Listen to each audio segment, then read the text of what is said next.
Tell me when. Good. Good to go. Okay, great.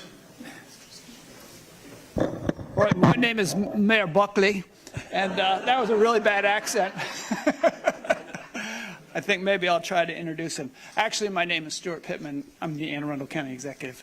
And I guess I'm just here as a little bit as a cheerleader. I find this really exciting. You know, this is sacred ground, and it's in the center of our county as well as in the center of your city. And I've watched this process from pretty early on, back when folks were down with the little Lego buildings down on City Dock and the drawings on the tables and trying to create a vision for the space. And I've been going there since I was a little kid, getting ice cream like a lot of you have. And it just each step of the way, I've been more and more excited about it. And now that we have a resilience authority that's the city and the county together, Matt's going to be here talking about that. I've been really impressed with the quality of the resilience authority's work, the way they've managed to raise $20 million overnight and going to continue doing that. And this is really the poster child resilience project for the county. We'll be moving on into other parts of the county and doing other things, but this was really ready to go. And I'm just so excited as I watch, you know, designs and visions come out about this, that I just had to be at this meeting and say, rah, rah, you know, this isn't just for Annapolis, it's for the whole county, it's for the whole state, it's for the whole country. And fortunately, all of us are putting some money on the table to make it happen. And here we are getting really close to breaking ground on it. And I just want to congratulate everybody who's been involved in this process so far. So I will turn it over to the real mayor, Evan Buckley.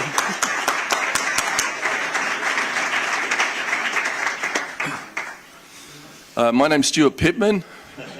I came to Annapolis with $200 in my pocket.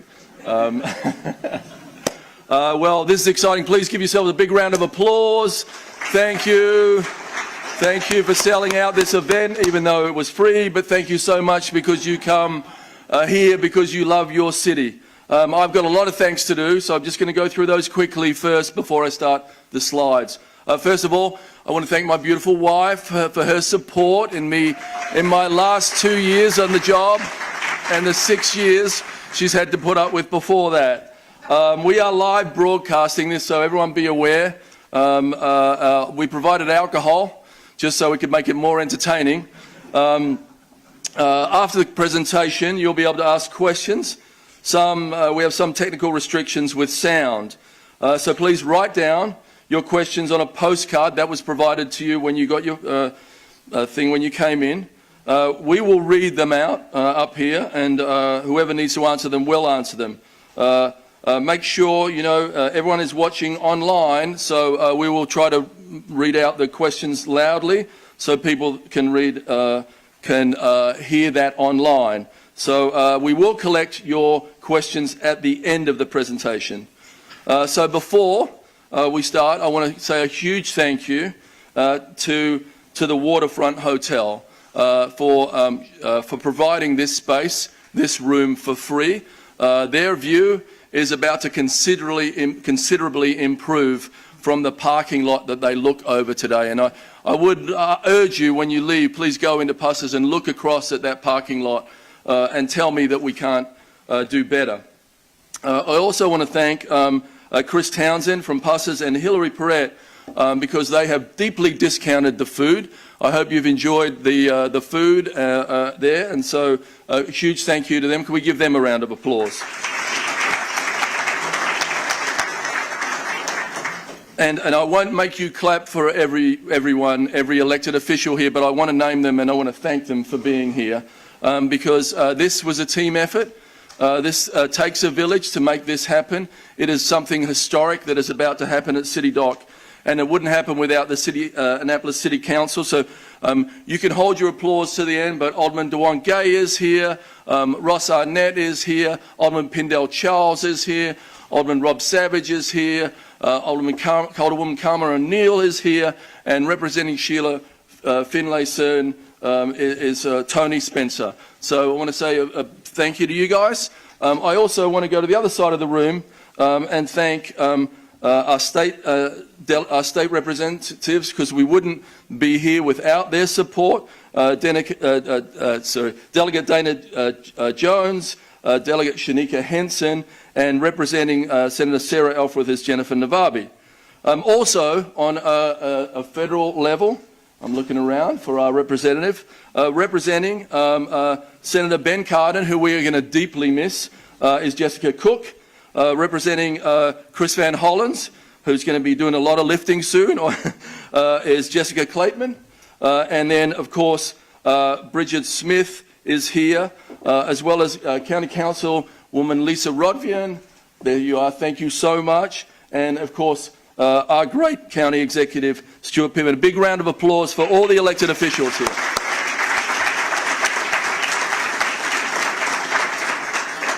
So I don't usually work with a clicker that often, so if you could bear with me, right? So today we are here to talk about flood protection, City Dock Park and Prince George Park.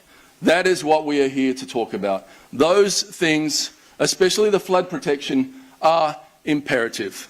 If any of you were here a few weeks ago, you could have waded through the water that had come into City Dock and Dock Street. How many of you have been stopped in your tracks by flooding on Compromise Street, been turned around at the Eastport Bridge? Put your hand up if you've been inconvenienced by that in your time living in this city. Everybody in this room has experienced that on some level or other. How many times have you tried to go to Storm Brothers, but they're fighting off the water back and you can't get in there because Sven will scream at you and say, "You're an idiot, I'm not getting your ice cream now." No, you would never do that, Sven.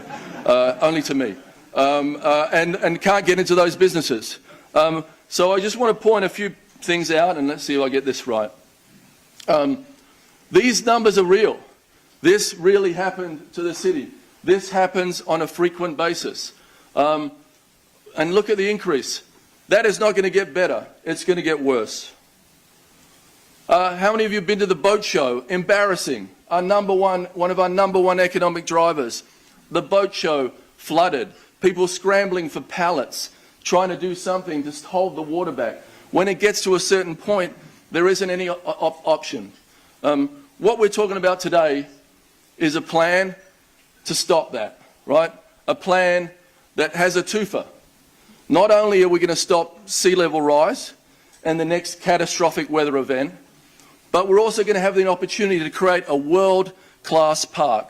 What I'm trying to say is one of the best parks in America. I truly believe we have the opportunity to do something so amazing, so beautiful. Be truthful. Locals don't go downtown that often to this part of the city. It's a parking lot.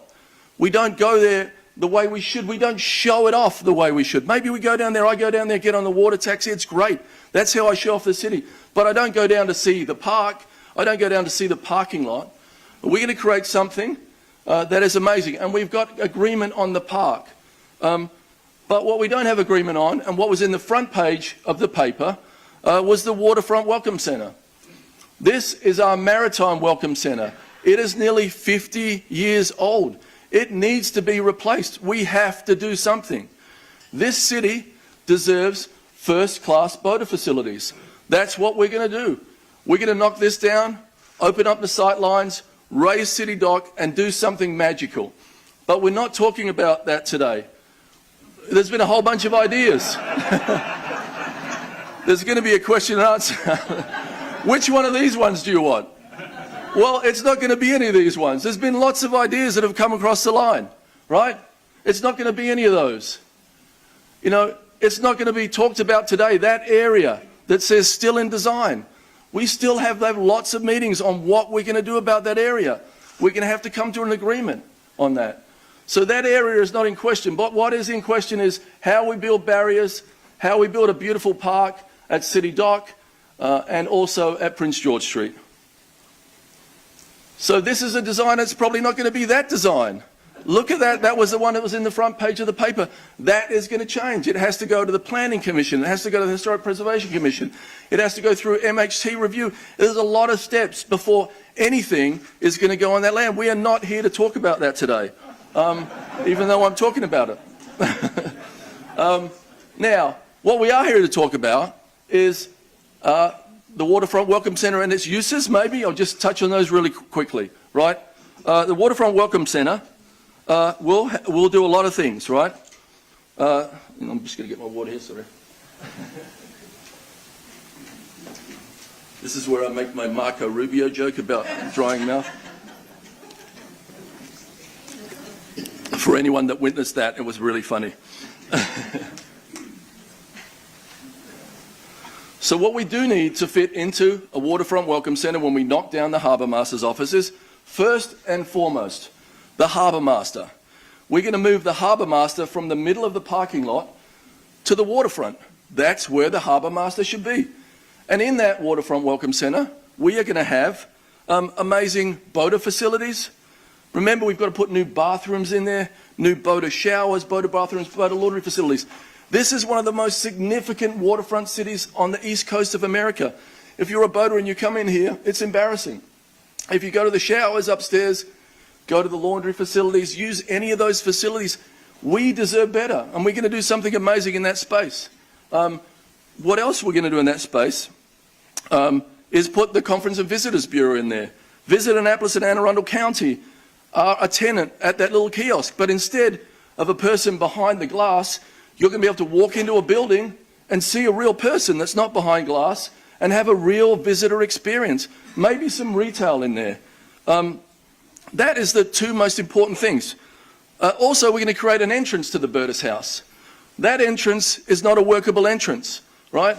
But you'll be able to enter the Burtis House experience from the Dock Street side. And maybe you'll see a National Park Ranger there, which is something we're all working on, the gateway to the Chesapeake. We're excited about that opportunity. Tell me when I have to go to Congress and stand up and talk about how much I support that. It's a great thing for the city. Maybe you'll be able to get on a 100% electric ferry. Actually, you will be able to get on a 100% electric ferry because we have a $3 million grant to build one, and it's going to be amazing, right? You'll be able to enjoy some catch from a local waterman. We're trying to bring that feel from waterman back to city. We're going to have an option for watermen to pull up and maybe sell an oyster or do something like that. That experience has to come back because it'll be a complementary experience to the Burtis House, the Captain Burtis House Museum, right? And also in the Captain Burtis House Museum, what is that going to be like? We still have to decide. But you could potentially go in and see a hologram of Captain Burtis talking about the time that he harpooned a 300-pound shark in the Chesapeake Bay. That's a real story. He sold 5-cent tickets to see that shark over in Bay Ridge somewhere. This is a character that we need people to know about. And that story will be told in the Burtis House. Now, there's still a lot of decisions to go in around that. Nextly, so they're the things that will happen in the Burtis House, and I won't talk about that anymore, or the Waterfront Welcome Centre. But I do want to talk about the park, and I wish my partner Chris Haley could be here today to talk about this. He has worked so hard, and the Legacy team have worked so hard to make sure we create a park where every single person in Annapolis feels welcome. Create a public space that you're proud of, that you want to show off to people, that you want to come, and it represents you and it represents what you love about this city. And so Chris made sure that we were telling everybody's story. The Greeks that came into this city, the African-American story, the good and the bad. We have to tell the bad. This was a slave port. This is part of the Middle Passage. It's an amazing, dark part of our history. We have to tell that story at City Dock. But there are so many things that happened in this city. Remember, it wasn't just slavery. I mean, there were people that came through this port, African-Americans, that went on and made their fortune. You know, there's so many good stories to tell. This public space will be a place where you can take your grandkids to run through a fountain or a spray park in the middle of the summer, a place where you can get on that water taxi, get on that ferry, throw a blanket down, throw a frisbee. We have to create a dynamic public space, and this is the moment. So, with that, I want to pass this over, because I'm only supposed to speak for 5 minutes, and I'm sure it's been too long, to my two technical guys. And really, we're just giving you the technical side of it really quickly, and then we're going to pass it on to the big picture guy. Again, thank you, everybody. Thank you for listening. Thank you for supporting this project. I'm so excited to build it together. Thank you.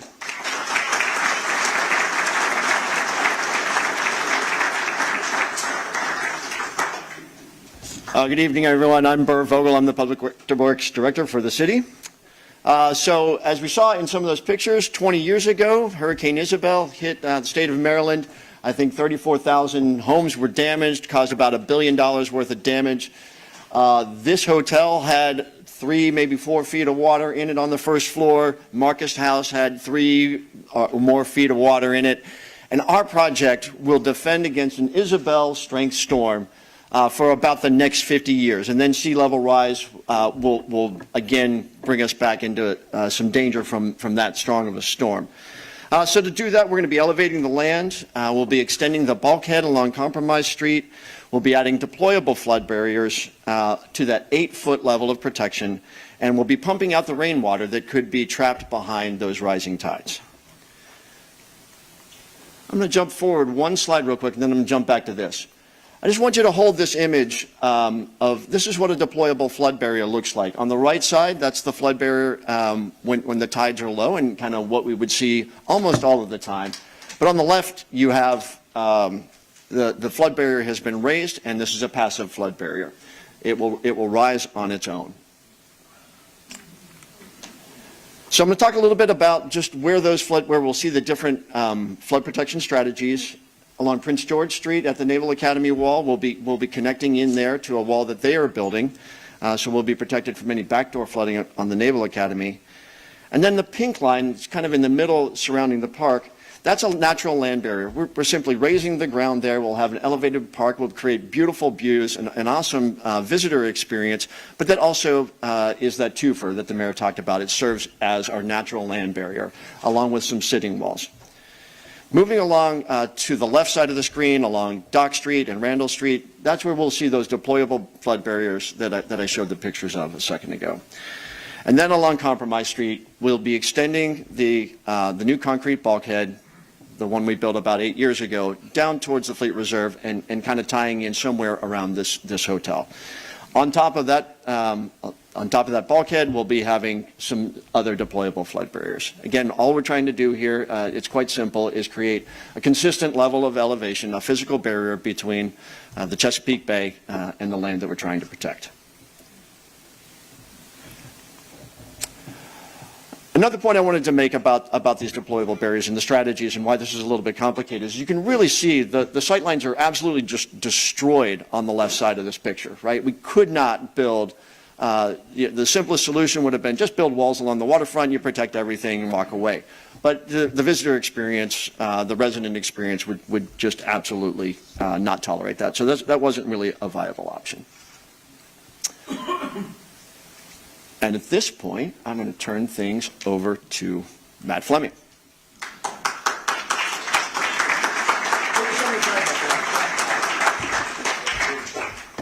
I'm still part of the technical dork team. The big thinkers next. So real quick, good evening. My name is Matt Fleming. I'm the Director of Resilience Authority for Annapolis and Anne Arundel County. So real quick, what is a Resilience Authority? Recognize the fact that climate impacts are predominantly experienced locally, they're dealt locally or addressed locally, and thanks to Senator Elford's leadership, the Maryland General Assembly passed Senate Bill 457 in 2020 that enabled local jurisdictions to form resilience authorities. By design, these resilience authorities provide a structure for local governments seeking to address climate change in their communities through infrastructure projects, but puts the power in the local leaders' hands how to decide how to develop and finance these projects. Actually, the idea around creating resilience authorities started with the conversations right here around City Dock. And the idea of resilience authorities is taken off nationally. It did start here. And the thinking was knowing that we'd have many more of these types of projects needed in our region to address climate impacts. That was kind of the foundation for resilience authorities. So in 2021, thanks to County Executive Stuart Pittman, Mayor Buckley's leadership, as well as the elected officials in Anne Arundel County and the City of Annapolis, we were established as the first multi-jurisdictional authority in the nation.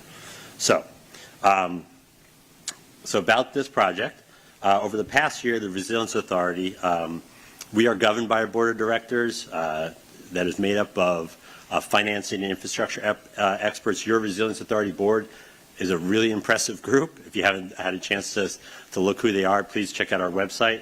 So we had the opportunity to review the plans for City Dock over the past year, and a few elements just to kind of echo what Burr mentioned, to highlight and credit all of those that were involved in the development and the design of this project. The first was the creativity and the redundancy in addressing the flood risks in the design. You heard from Burr. The planners used a variety of approaches in the line of defenses, and they planned around for wraparound flooding. You saw the work that they've in partnership with the U.S. Naval Academy to try to time projects, try to time activities, and also beginning to explore activities around Compromise Street. The other piece, if you noted in Burr's design there, and this is something I take personally when working with the Maryland Department of Natural Resources, you can't just continue to block water. You have to. We're in an environment where you have to learn how to live with water. We're on the coast.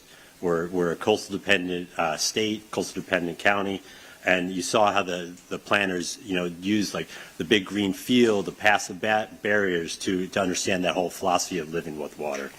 The second point that the authority board noted was the issue of margin of risk. As specific sea level rise for a given project, such a nuanced process. Prior to this role, I spent 25 years as Maryland's Coastal Program Director. And one of the things that we did working with all the communities across Maryland and also with national communities is we encourage planners to use both the best science and account for uncertainty. And again, noting the group's effort, as Burr's mentioned, efforts to consider the 50-year planning window, as well as building to the FEMA floodplain standards and the flood insurance requirements. And the last piece is I want to mention is the recognition the idea of resilience doesn't have to be fatalistic.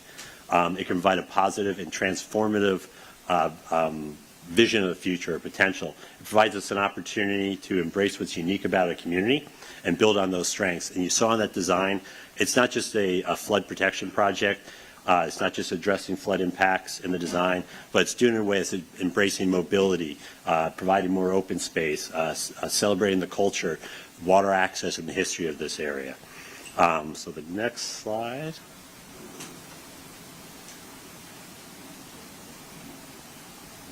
Here we go. I've been around for 25 years working in this area. Many of you guys have been involved in this project and various stages of this project well before that. And you've seen City Dock has been promised and rebooted many times over the past 3 decades. While there's been a tremendous amount of work and thought in that process and through each of those iterations, none were ever implemented. And I think it would be easy just to point to funding as to the reasons things stalled. And actually just looking at that slide, it's certainly a big one. And I want to take a moment to give a huge credit goes to some very committed city professionals. Like I saw Dave Mendel here with the city's Department of Emergency Management, certainly Burr Vogel, Jackie Gild, and even Jody Dickerson with the Finance and Budget Office, and many others who've been tirelessly chasing down grants on behalf of this project and writing grant applications. And having done that for the last 6 or 8 months, it's a lot of work, and credit goes to those guys. But that is only part of this story. This chart doesn't happen without the partnership that exists across all levels of government, local, state, and Fed, as well as non-governmental entities. And again, thinking back to my time as Maryland's Coastal Program Director, I can't remember a project of this magnitude on the national stage with such a diverse mixture of funding.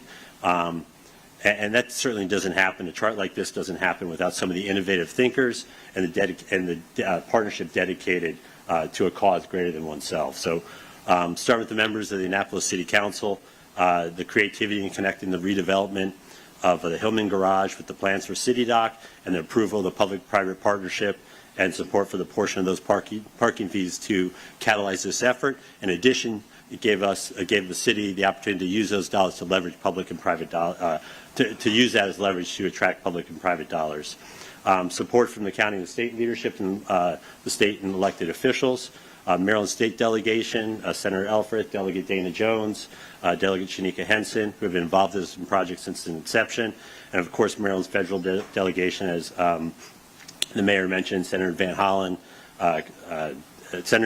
Cardin, Representative Sarbanes, that resulted in significant federal dollars going towards the City Dock project. So just since we're celebrating, including the city staff, I think it's worth giving all these guys a quick round of applause to say thank you.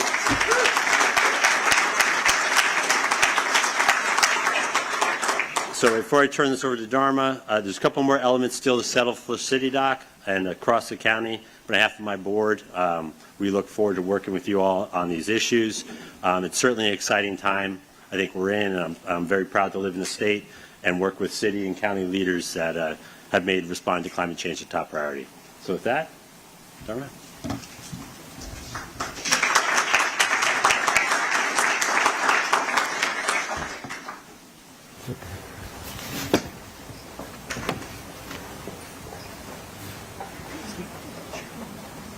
One second. Is Mitchell still? Right, you go.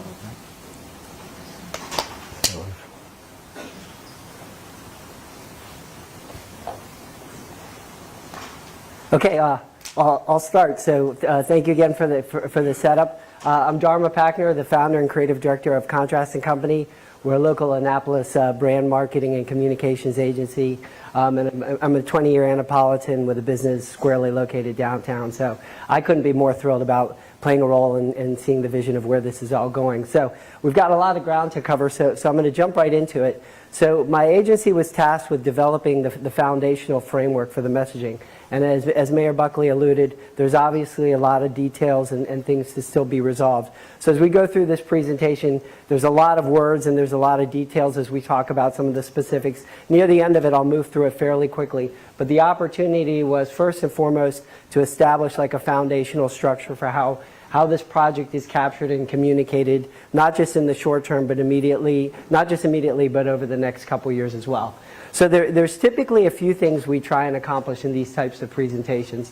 One, at a very high level, we want to reflect back our interpretations of what the challenge and what the opportunity was in front of us. Two, we want to walk through the thought process to help you understand how we arrived at where we arrived. And then three, we want to show you the reimagined communications and messaging strategy for this. And again, I apologize, there's a lot of details that are still being resolved, but as we go through, you'll see how the story comes together. So quick starting at the beginning, my agency first worked, and the genesis first of this project, or the first step in this project, was the successful rebuilding and reconstruction of Hillman Garage. And we were tasked with basically capturing that message that this garage is being rebuilt, and we have a mobility plan in place to make sure that people can continue to move around. And one of the recurring messages that the city wanted to communicate or make sure we communicate is the city remains open for business, and it remains open in every possible way. So with that, we had built a structure around this idea of Access Annapolis, like coming up with like some sort of orienting mechanism that can reinforce this idea that we are continuously looking for ways that people can access this town of ours. We had come up with a visual identity. We wanted some sort of symbol that could be just recognizable as people would see brand communications. I'll skip the details, but basically came up with this evolution of the mark that we could just use in different ways to just capture like some of the experiences and some of the amenities and things that happen downtown. We had built a visual vocabulary, just sort of drawing from local inspiration, and then just use it to build a signage system, just use it to build like a foundational structure of a communication strategy as we were getting people to understand the various parking options that were available to them. So the reason I'm walking you through all of this is like what we wanted to try to do is like, how do we think about a system for communication? Like how do we think about a framework that can continuously sort of capture and convey the ideas we want to communicate? And not just sort of high level, but also like what are the opportunities to also speak to the other things and the other activities and efforts the city was putting in place with a mobility strategy. So I'm just clicking through to give you a sense of like what it was we were initially tasked with creating and how that experience was going to scale into a messaging communication strategy, and then how it would scale down to actually nuts and bolts. Like how does it scale down to things like social media posts, and how do we use that as an opportunity to continually reinforce what it is we're looking to do with the garage. So I'm just clicking through. So we came up with a number of these concepts, and the project culminated with the successful reconstruction of the garage and also sort of what was going to be the jumping off point from a messaging standpoint with City Dock Park. So the reason we're here today, obviously, is the rebuilding, the reimagining and rebuilding of City Dock Park and everything that comes along with it. And we've been provided a lot of materials by Mitchell and the city, giving us a sense of like how the project came into fruition, a breakdown of some of the costs and how those costs were dispersed, how the plan came together and how consensus and collaboration was a part of the process, but that this is an active project, that this thing is moving forward. So the city had shared with us a number of materials with the stipulation that, again, the details are still being worked out. But to echo Mayor Buckley's sentiments, the opportunity to capture all the different parts and all the unique stories of the Annapolis legacy. So we had absorbed a lot of this information, including just early renders of what this experience could be, and again, with the understanding that this is going to continue to evolve. So as we went through, we started looking for themes in the conversations we had with the individuals. So we heard this theme first and foremost around we are looking to protect this historic district. We are looking to protect this incredible gem we have here. We need to protect it from the obvious and the immediate threats of flooding that are in front of us today. But then the conversation pivoted. We talked a lot about the resiliency and the flood efforts and the critical need and urgency for this thing. But then we also started understanding and listening and hearing about the other opportunities that this experience afforded. This idea to be able to unlock the park and unlock access to the water in ways that haven't always existed. This opportunity to create this in an area where there's currently concrete and a parking lot, the opportunity to truly infuse beauty in this place and create a hub that brings people together. This opportunity to build this thing with a welcoming mindset and really looking for opportunities to open up access to this experience for as many communities as possible. The idea to bring real programming and bring real living experiences into this space. So these are all obviously stock images and representative concepts, but of what this experience, of what the vision of this experience would become. So in our mind's eye, and these aren't real photos, and I'll stipulate as we go through honoring the true history and thinking about how do we really sort of capture a sense of place is critical. But we also heard themes around how the innovative use and how the approach of financing from a parking lot was helping able to set the stage for this from a financial perspective. And we also heard themes over and over again how other cities are grappling with the same challenge. We're in the era of climate change. Other cities are grappling with the same challenge. And from how this project was funded to how this project is being executed, it offered us an opportunity to set the standard and be a model for others. So we started thinking about how do we capture all this? How do we how do we convey what it is we need to communicate in a way that can actually capture the message and scale. In terms of how to define the challenge, we look at it, how do we capture all of these unique ideas? How do we distill them down in ways that are understandable? Who are the people we're speaking to? And how do we tell the story of what it is we're doing here? What sequence do we tell that story? Not everything has to be told at the same time. How do we make that story abundantly clear? How do we make that story consistent? This is a long-term project with a long-term roadmap. How do we make sure there's consistency in how we communicate? How do we make sure there's repeatability in how we communicate? And you'll see examples of all of these as we move forward. And then lastly, and on a more intangible level, how do we make this compelling? How do we make what we're doing here not only compelling, but how do we encourage buy-in and how do we inspire people to understand the vision and become a part of the process? So quick snapshot of the audiences, and I won't break them down by detail, but obviously thinking about residents, business owners, tourists, and visitors. But again, as we understood the project, there's an opportunity and there's a much larger potential stage in front of us. So how do we think about a framework and a message structure that can communicate universally and get more specific as we get into more nuanced audiences? So we thought about it in stages, and we thought again, so this initial introduction, so I'm saying months 1 through 6-ish, but basically as we get people to sort of understand what's taking place here, we have a dual message. And again, I'll apologize in advance. You're going to see a lot of words first, but then we'll walk through the visuals of how it comes together. So pretty simple message. City Dock Park is coming. And City Dock Park, and the specifics of how we refer to it, and you'll see this over and over again in the presentation, how we can start standardizing the language that we're using to refer to this effort, both the City Dock Park and the City Dock Park Resiliency Project. But City Dock Park is coming, and it will be transformative. So the start of the core narrative. For almost 4 centuries, the city of Annapolis has made its indelible mark on this world. From our perch as one of the original capitals, to our critical post in trade throughout history, to our unofficially recognized role as the sailing capital of the world, Annapolis has always been a city whose impact has stretched beyond our watery coastlines. And in early 2024, we'll begin our boldest undertaking yet, the complete reimagination and redesign of City Dock Park. City Dock Park, as it will be called, is going to be one of the best parks in the country. A fusion of culture, history, energy, and of course water, City Dock Park will offer world-class facilities. It will invite and unite people here like never before. It will offer concerts, events, activities, shade. A new welcome center will introduce and honor our richly diverse maritime history. But most importantly, in the era of climate change, City Dock Park will help elevate and preserve our city for the next 100 years. To be clear, this will be a complex challenge. It's the water, it's history, it's lots of moving parts. There will be no shortage of opinions, but we're not running from the challenge any longer. We can no longer afford to kick the can. We are moving forward, and we will remain steadfast. A pioneering effort in every sense of the word, this is a transformational project of both national and international significance. The result of years of research, planning, community conversations, feedback, and consensus, the City Dock Park Resiliency Project offers a new model for how cities can plan, fund, and execute resiliency projects together. Once again, Annapolis is leading the way. Come visit us here and discover just why we're the capital. So just the start of a narrative, but as we start to frame it out, and one of the things we wanted to do is come up with an orienting idea for how we can communicate. So we started thinking again, like, what does this project represent and what does this project show? And we understood, like, once again, we're Annapolis, and like, once again, this is a town that's making history. So we started thinking about this idea of, like, once again making history and building a construct around it. So what you're seeing here is, like, we had some very sort of practical applications and things we had to create first, not the least of which was a sign outdoors that was able to sort of capture the narrative. So I won't stop and read the details of the script. Again, you've heard it in the building blocks.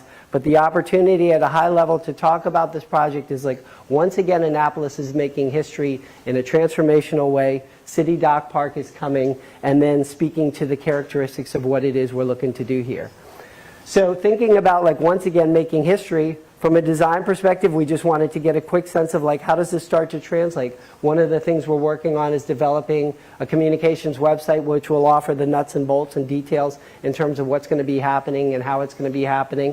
So starting to think about how that experience starts to translate into a digital perspective. And then just starting to purely think from a communication strategy. If we are capturing and conveying this message, how can we create a visual experience that both speaks to the park and what is coming there, but also speaks to some of the underlying characteristics of what the park is and what it represents. So I'm just clicking through so you can get a quick sense of, like, how we can look and feel in context and how we can capture that sort of initial idea and messaging.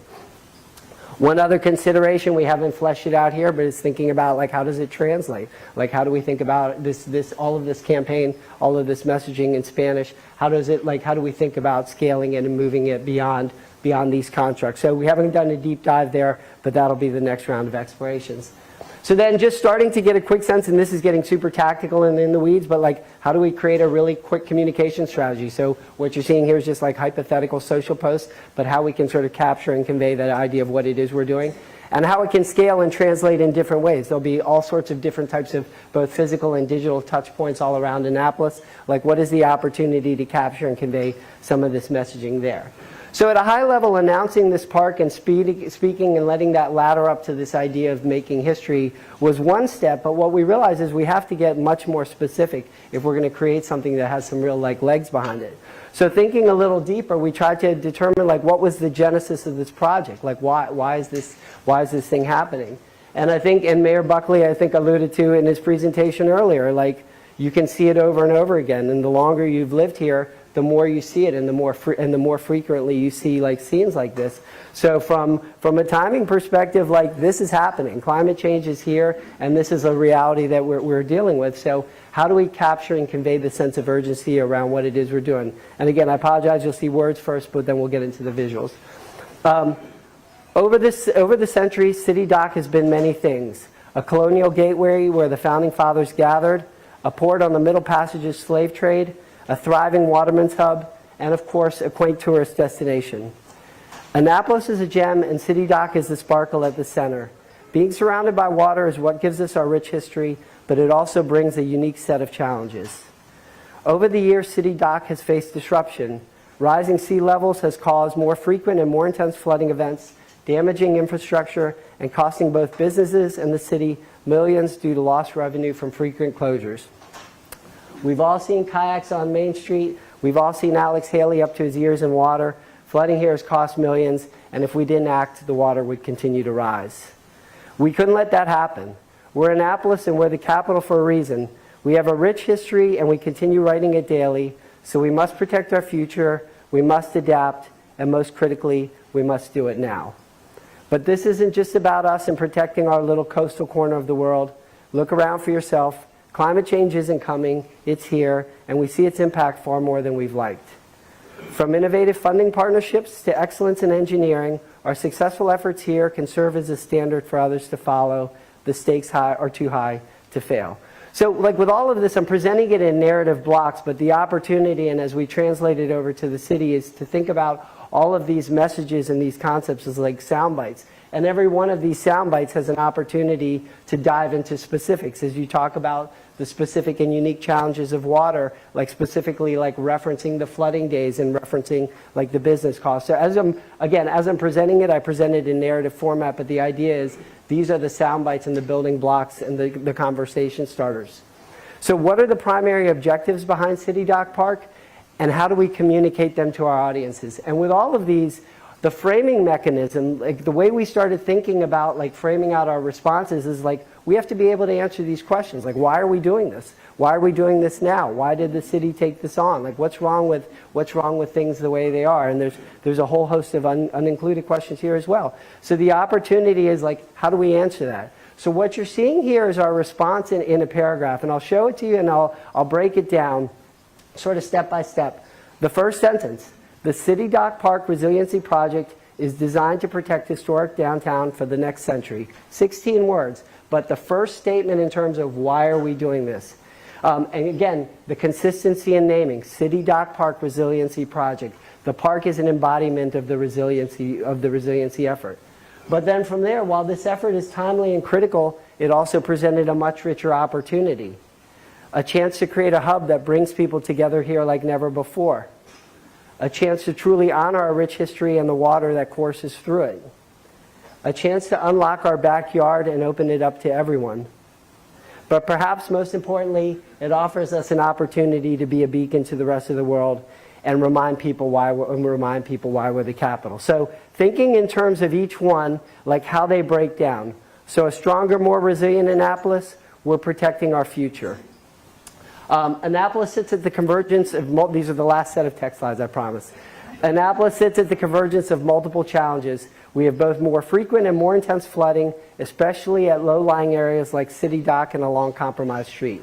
In the 60s, the number of flooding days were in the low single digits, and that number has steadily grown. Today, we see 20 or more days of flooding events each and every year.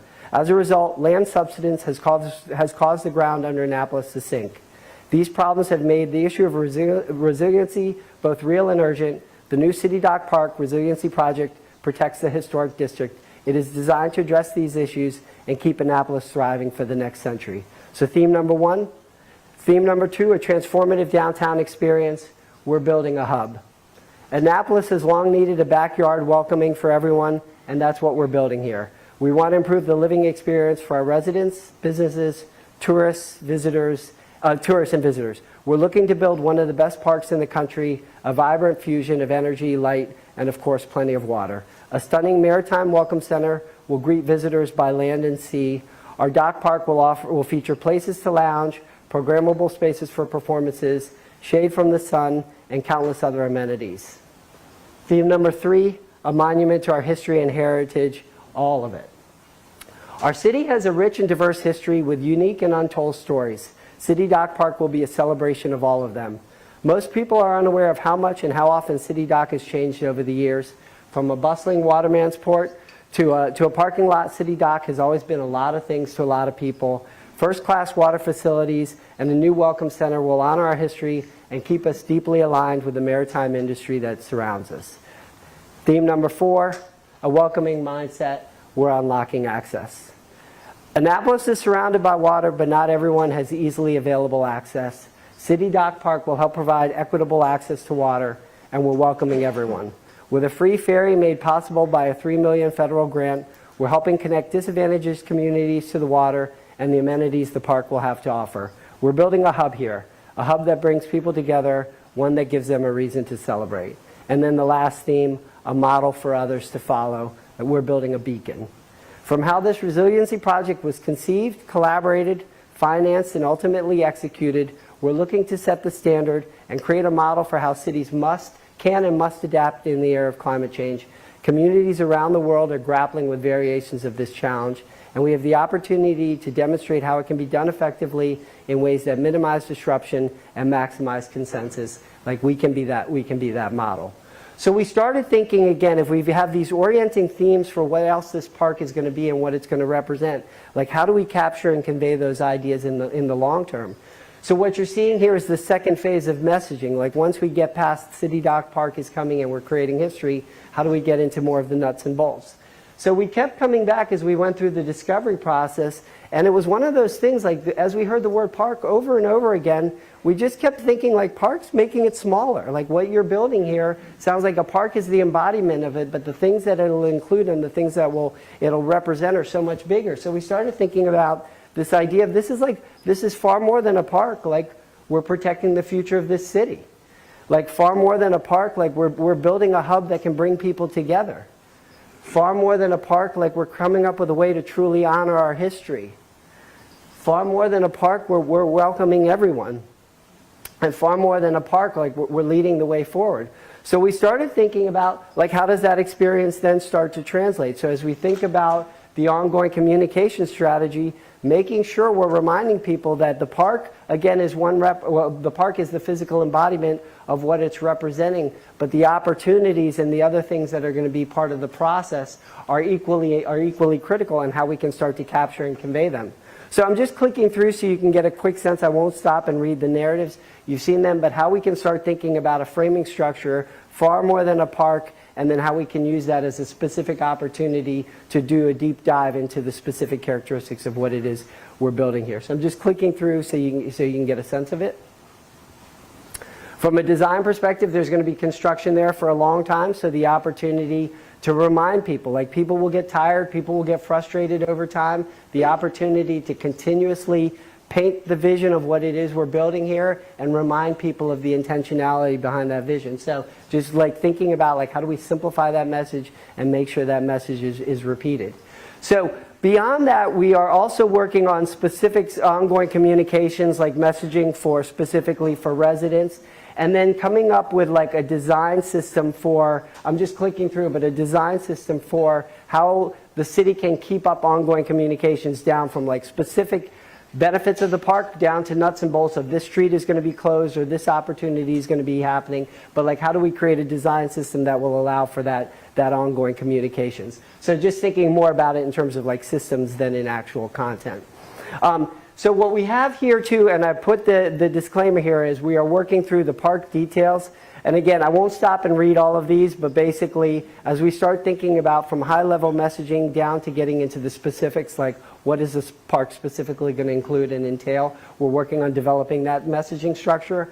Alongside that, we're also working on developing the messaging structure for like how the project came to life. And as I understand it, I won't stop and read the full narrative, but what we understand from the beginning is like this was a team effort. There was no one individual who had one singular idea. A lot of people had to come together. A lot of people had to coalesce. A lot of people had to share ideas and energy in order for this opportunity to happen. So we're framing out like the messaging structure to help people understand both the process and the methodology, like how the city was able to arrive at this plan, and also including framing out the messaging for the nuts and bolts, like the question that people are going to ask, like how much is this going to cost? Where is this money coming from? How is this money being dispersed? So the messaging structure will start at a very high level and then get down to the very tactical nuts and bolts pretty quickly. Even getting into the fact, like being able to answer the question, like if this is such a wonderful idea, why wasn't it taken on before? Like what was it about this time and this particular effort that made this possible? So again, I won't stop and read all these because I'll bore you to death. But the opportunity is to really think about how do we be as anticipatory as possible about the questions and messages that people are going to have, and then how do we create a framework that's responsive to that. So even down to the details of the actual process the various breakdowns of construction timelines and milestones that we'll be working through. So I'm just clicking through these. High level, we'll start to break down like the specific dates and what's going to be happening.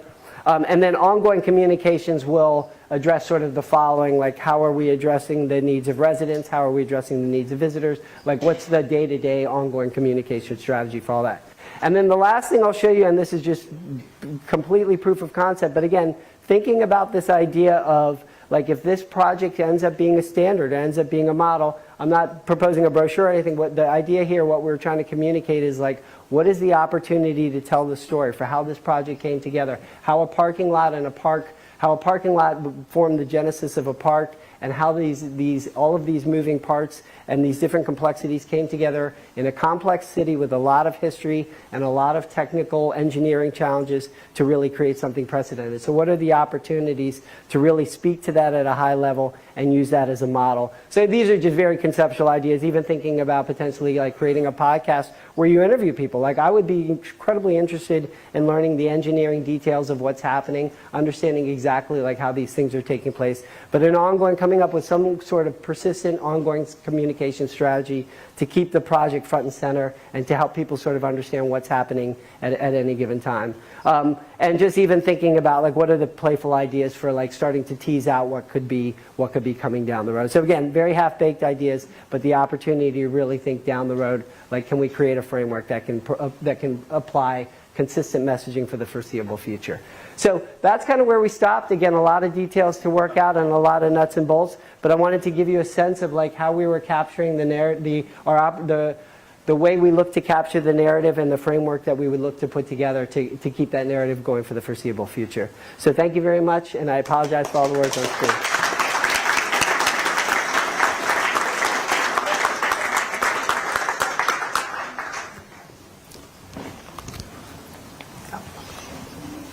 So Eileen, I think you're going to do you won't? Yeah. So we are looking for your questions now so we can respond. We have our whole team here.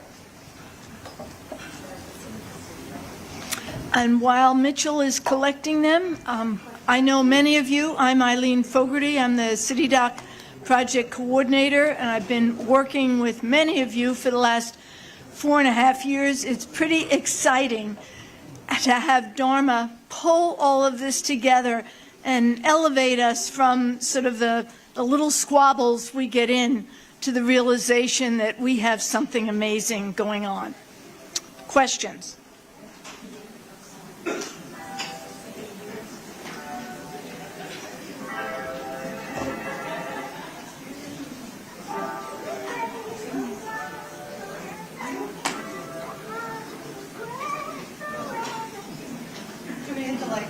Yeah, a little bit of light.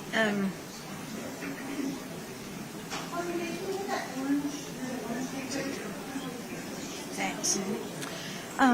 So the first question I have is, what is the long-term funding plan for City Dock Park maintenance? I will look at my fearless leader, Burr Vogel. Or not. To be determined.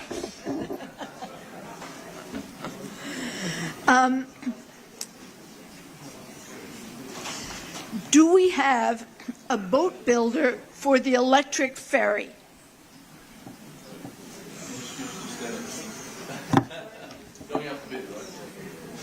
Jackie, do you know?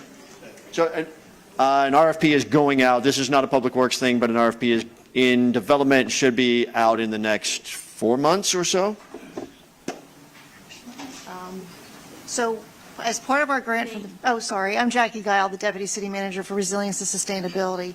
As part of the grant that the City of Annapolis received from the Federal Transit Administration, we received $1.9 million for the purchase of 1 to 2 electric ferries, depending on size and cost. We put out a request for information and qualifications, which we'll be considering next week, and we also are developing an RFP, so requests for proposals, which should go out before the end of this year. So our goal is to select a builder, manufacturer, designer, manufacturer by the early part of 2024. Great, thanks. This is an interesting question. Will we get rid of the billboard at City Dock?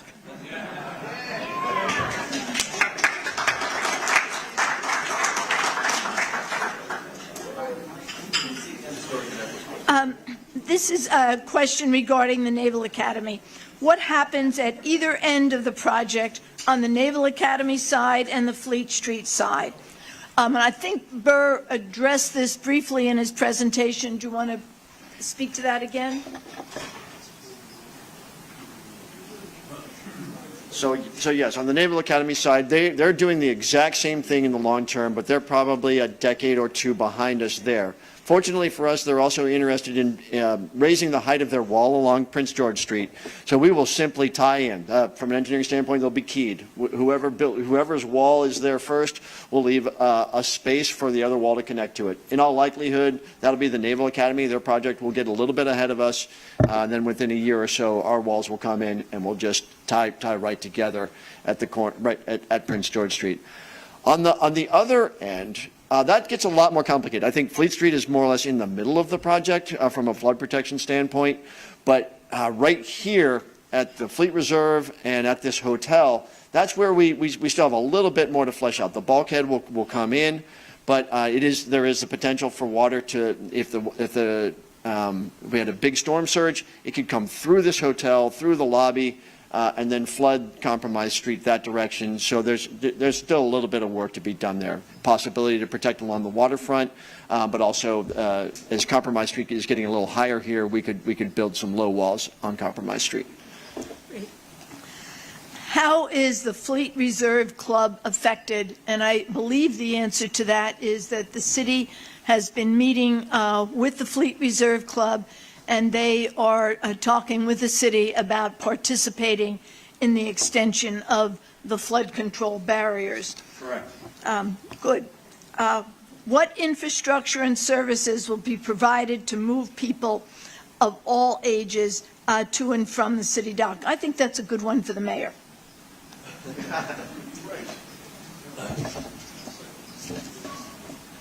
So we're working on an electric mobility plan. If any of you have heard of the AMP plan, AMP, or Annapolis Alternative Mobility Plan, all those vehicles will be ADA accessible. So there is a new electric circulator on the way that will have a lift on it. The electric ferry will be roll-on and roll-off from the back and the front. The 10-minute trolleys kind of work. Probably not going to work for the scooters, so I'm going to leave the scooters out. But all the electric mobility will make sure that we can get people downtown. And what's exciting about the ferry, I think, is, we have the ability to take that to Bay Woods and pick people up and have them come down for a downtown experience. The trail networks that we're working all lead into the city, from the county, from the B&A Trail, from Quiet Waters Park. They all lead into the city. They're all ADA accessible, so you can roll into town on any of those options. That infrastructure has been a key component in our partnership with the county and making this city accessible to all. Question, when will conversations with Dock Street businesses begin? We will be having a meeting next week. I don't know if Eric Evans is in the audience, but the Downtown Partnership is going to be meeting with us. I believe it will be next Tuesday evening. I think it is going to be at Latitudes, but you will get a flyer on that. Bird, do you want to add anything? Just a little bit there. In any kind of urban construction, you go to Washington, D.C., you go to Baltimore, there's construction that occurs, and you keep the businesses open. Yes, it's not the same experience, but that's just part of how this has to happen. So no plans to block the sidewalks in front of any of those Dock Street businesses going from Randall Street to Craig Street. Of course, when Susan Campbell Park is closed, there might be some impacts from the standpoint of decreased visitation, but I don't really, my personal opinion is that won't be too substantial. Great. How much of the flooding is confirmed? I think you saw on the slide that Matt presented, we have around, I want to say 41 million confirmed. There is a grant. I was just looking over to see if, Funding, there is a grant for FEMA for 30 million that is being requested and pending? So I'd say $50 million total for a complete requirement of $80 million. Right. Burr, as the Public Works Director, always looks at the total picture, and he is correct. I always look at City Dock. Burr is looking at the money we have for Compromise Street and what we will need to do it all and do it all right. Explain the engineering and construction work that will prevent flooding. I know, these are hard, these are hard. Yeah, I don't know how to answer that other than no. Yes, exactly. I tried to give a brief summary earlier in my presentation. Okay. The park is 50% of it, right? So the raised area is 50% of the barrier.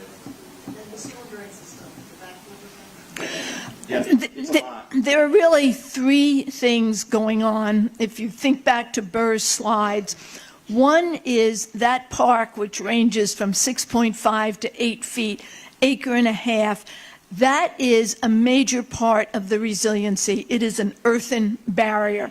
The others, which Burr talked about on the slide with the red and blue and yellow indications, you'll have the bulkhead, and you'll also have, and I cannot say the word ever, deployables. I always say deplorables. Deployables going around the entire City Dock.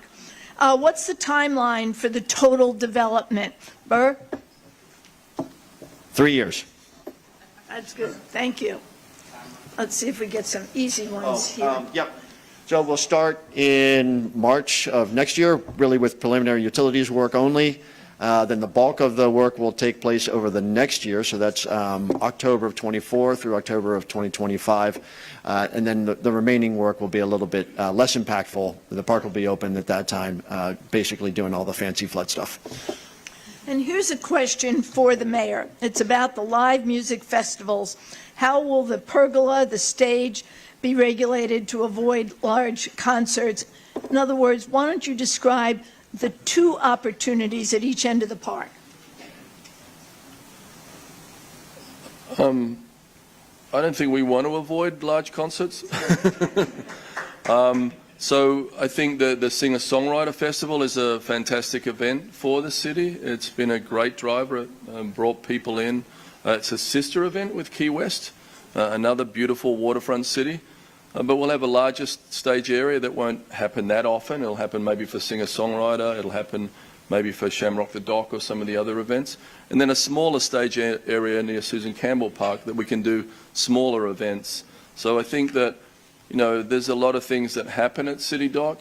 This whole park should help. We should help build in economies for the boat show. We work with the boat show really closely to make sure that when we finish, you know, we're not hammering nails into the tarmac so we can put fences and tents up. There'll be sleeves for tents. There'll be hopefully tents that we can redeploy for other events outside of City Dock. So, you know, what you see in the picture is kind of what you get. We still have to design the pergolas, and so that's going to go through a big process for that to happen. But that's built into the park. Great. Okay. What is the role of the City Dock Action Committee? How many people are here? I see a few have left from the City Dock Action Committee. Raise your hand. Yes. Let's give the City Dock Action Committee a round of applause. So the City Dock Action Committee, for those of you who don't know, were 92 people brought together, did all the heavy lifting in the year 2019 to 2020 when the City Dock Action Committee plan was presented and endorsed by City Council.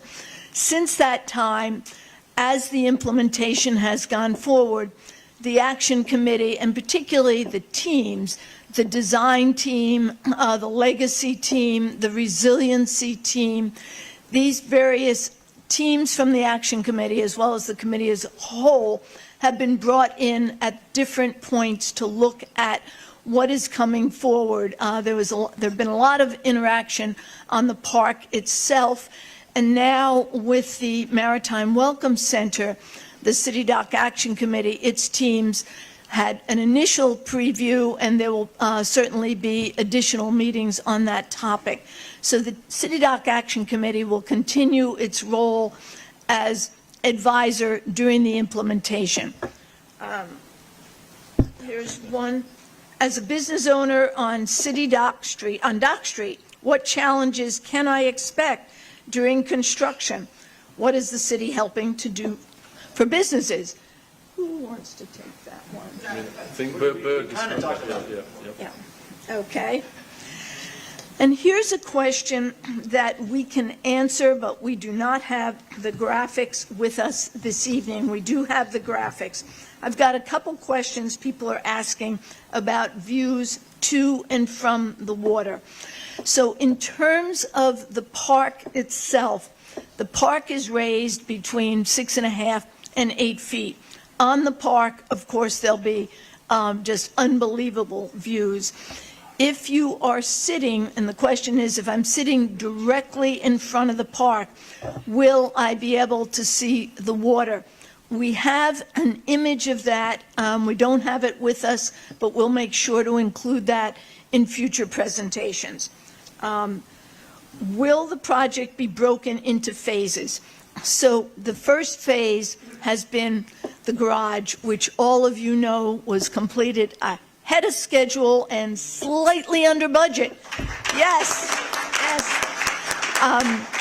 We are now in phase 2, and phase 2 is the City Dock Park and all of the resiliency, the park itself and the barriers. That phase will start, we anticipate starting construction in March. The park itself, as part of a site plan, will go before the Planning Commission this winter. Separately, after we've reached a great consensus for what will be a fantastic Maritime Welcome Center sometime in the spring, that project will move forward separately. Bird, do you want to add anything about phasing? Okay. I think another question, will the project be keeping with historic Annapolis, basically with the look and feel of the city?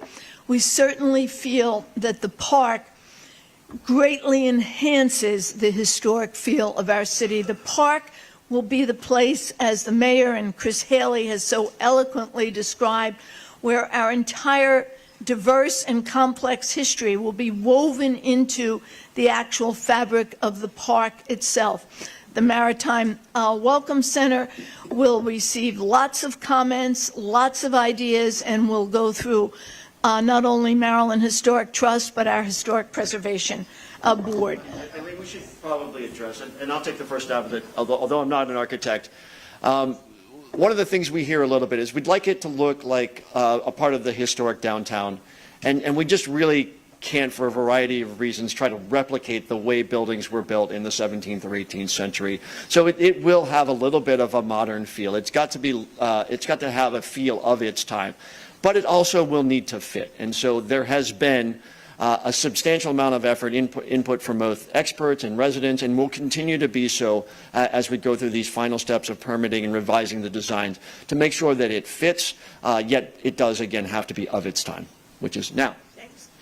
And another question related to that is about the location.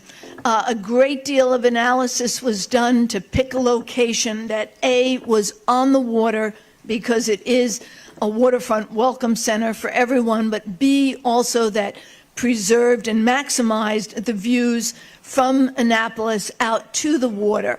It is adjacent to the Burtis House. The question was about the entrance to Burtis. As you saw in one of the slides that the mayor presented, the entrance to Burtis will be elevated, as will Prince George Street, and there will be a new park, the Prince George Street Park, for really what will be a grand entrance from Prince George Street, as well as in terms of entering Burtis, you can do through the Maritime Welcome Center. And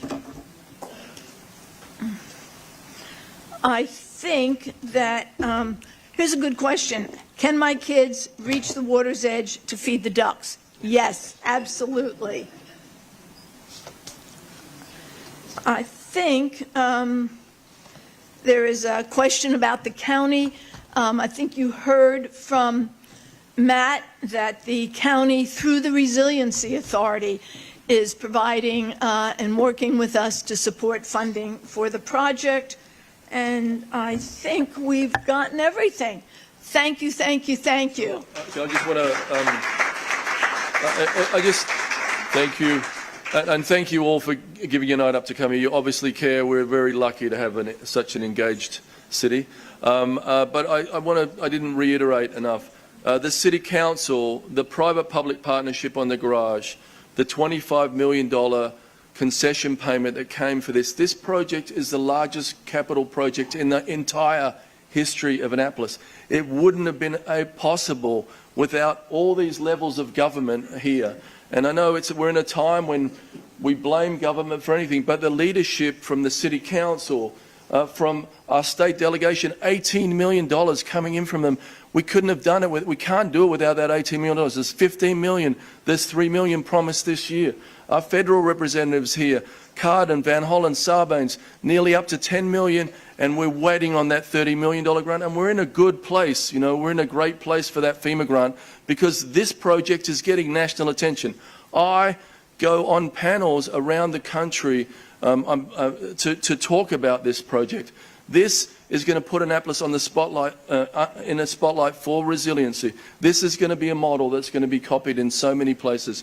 The way we came together as a community, the way we financed it creatively, the way we didn't go to the local taxpayer for such a big number. 18 million is an incredible number, but it wouldn't have been possible without the elected officials. That's why I asked them to come tonight, and I want to give them another round of applause and say thank you so much.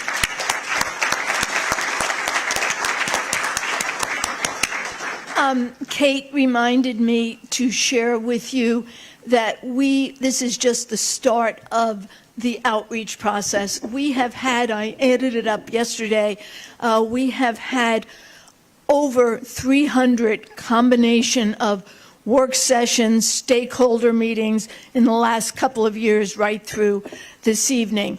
We have numerous groups that we're going to be reaching out to. We're going to be meeting with the wards throughout the city to get your input and our council's input on both the park and, in particular, the Welcome Center. We have a meeting, as I mentioned, next week with the Downtown Partnership, but we are going to be reaching out over the next several months throughout the community. These meetings will be listed on the website. Mitchell is here, I think, and you'll also have an opportunity going on the website to get questions, to get flyers, and to get updates.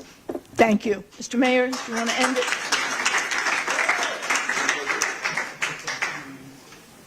So again, thank you. Thank you. We really appreciate this. We love you all. I know all of you love me and love this city council.